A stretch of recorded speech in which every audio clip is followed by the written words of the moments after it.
Hello everyone! This video is all about lunches at LCS. If you're a returning family, not much has changed with the way our lunch program works, so you may already be familiar with most of this information. If you're new to LCS, however, I encourage you to watch this video so that you understand how our lunch program works. The first thing to know is that students are welcome to bring their own lunch from home every day, or you can order lunch from our cafeteria. Our lunch menu each week is posted by Saturday for the upcoming week. If you want your child to eat cafeteria lunch on a particular day, you must place the order by 8:30 a.m. that morning at the latest. My recommendation is that you look at the menu through fax on Sunday and place all of your orders for the upcoming week at once. But you can also order one day at a time, as long as the order is placed by 8:30 that morning. We order lunches through the Fax Family portal, and you can access it one of two ways: through the Fax website or through the Fax LCS app. If you don't have the LCS app, go to the App Store or Google Play Store on your device and search for Longview Christian School. Look for our school name and the Eagle logo. Once you download the app, it will ask you to log in using your fax credentials. From there, you'll be able to access various information, including lunch ordering. It is a very convenient way to place lunch orders right from your phone. Lunch will be available beginning on the first day of school. The menu should be available by the time this video is posted, but it will definitely be available at least 2 days before school begins. The next thing to understand is that our lunch program is designed to be prepaid.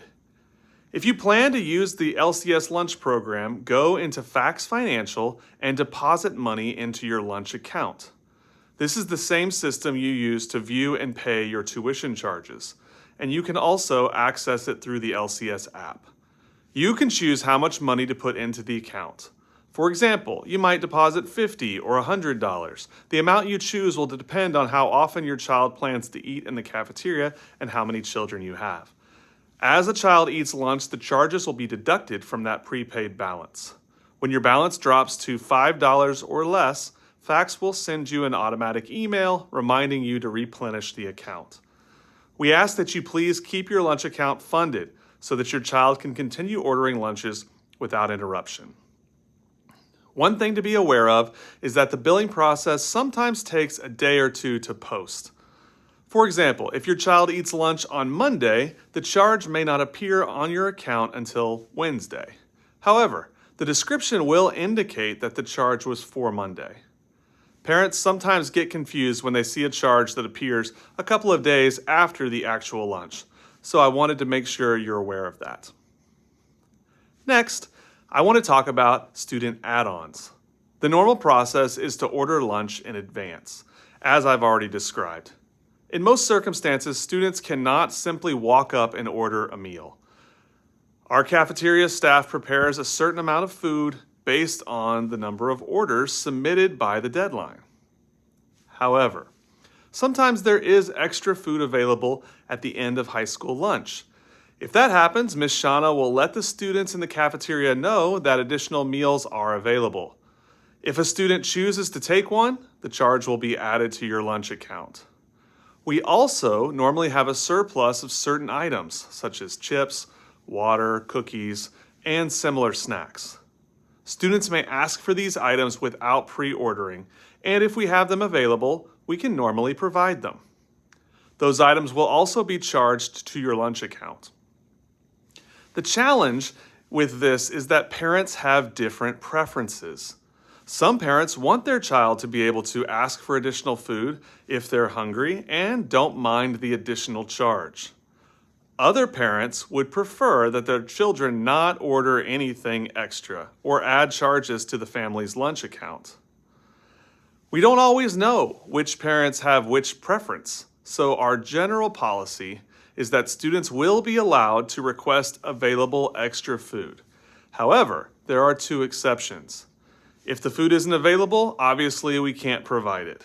And if you, the parents, specifically ask us not to allow your child to order additional food, we will honor that request. If you don't want your child to purchase additional food in person, simply let us know and we can place your child on our list of students who are not permitted to make additional lunch purchases. Now, what happens if your child forgets their lunch or forgets to order lunch before 8:30 deadline? We will first call you and ask you to bring them a lunch. If that isn't possible, we will never allow your child to go hungry. If we have extra food available that day, we will provide them with a meal from the regular menu. We also keep some pre-prepared meals available specifically for situations like this. We will always have something available to give your child, and the cost of that meal will be added to your lunch account. Our cafeteria has microwaves available for junior high and high school students to use. Please do not send food for elementary students that needs to be warmed up. And for our older students, please remember that microwave privileges are just that. It's a privilege. Misuse of the microwaves will result in the loss of that privilege. Finally, I want to say a little bit about the atmosphere of our lunchroom. The cafeteria at LCS is a fun place for students to hang out with their friends, eat a good meal, and enjoy a break from the classroom. Parents are absolutely welcome to come and eat lunch with their children. Just know that it is not a particularly quiet environment. There can be more than 100 students in the classroom at one time, and they're going to be talking, laughing, and enjoying their break. We don't allow students to yell or run around or be wild, but we do want them to be able to talk with their friends. We also have some outdoor seating available near the cafeteria, which tends to be a little quieter. If you come to eat with your student and would prefer a more peaceful environment, you're welcome to use that area. Now, sometimes parents come to eat with their children and there's no extra seating available in the cafeteria. In those cases, you may be asked to sit outside as well. Well, I think that's everything you need to know about the lunch program at Longview Christian School. If you're new to LCS, I hope this helps you understand how everything works. And if you're a returning family, hopefully this was a helpful refresher.